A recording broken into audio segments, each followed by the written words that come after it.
Most plaster molds are poured on this side of the mold because this is where the detail is. Sometimes we can flip the molds and actually pour plaster on top of this to create. You would have to box this off and fill it with plaster to make it level so that you would have something to fit this into to pour it to keep it level. Well, today I'm going to show you something that's really easy so you don't have to build boxes or plaster beds, I call them, to set these in. You don't have to set these in sand anymore unless you choose to. I choose to use something very simple like this little cup. And I fill them with plaster and I lay the cups out as I need to support the molds when I pour them. Since this is solid plaster, it really supports anything, you know, heavy. These just sit right on top of these cups. You can push the cups closer to the design and it gives you more support. That way this stays level and the cups, as you can see, are underneath. So this stays level so that when you fill this with plaster, after it's ready, I mean at the time when it's ready, you can then insert your hook, let it totally solidify, and it'll get hard again.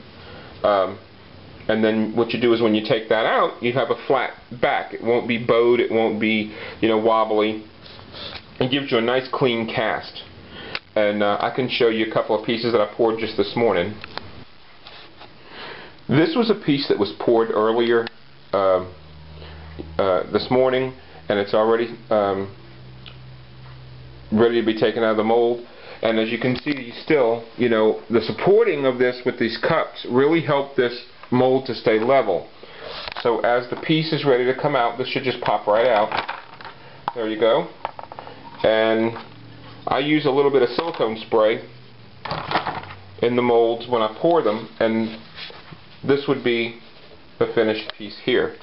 Now, before this can be painted, it has to totally dry, which is going to take a couple of days. Unless you have a drying box, you can set this in, and those are really easy to make. We'll get into that later. But this is one of the methods that I wanted to show you by which I pour instead of having to use plaster backs or having to place the molds in sand. You can simply use these little cups, and it's a great idea. Fill them with plaster. I did them, I guess I did about 50 or so of them at a time, and that way I keep them in a box, and if I need them I just pick them up and put them out. But I try to lay everything out, you know, as I'm doing. I lay everything out before I mix my plaster to know kind of what I'm getting into. So, but keep them on hand. They're really great, and hopefully that'll help. But you can really turn out some nice pieces like this fish with that same using those same cups. So we'll have some more videos later to post. Thanks for watching.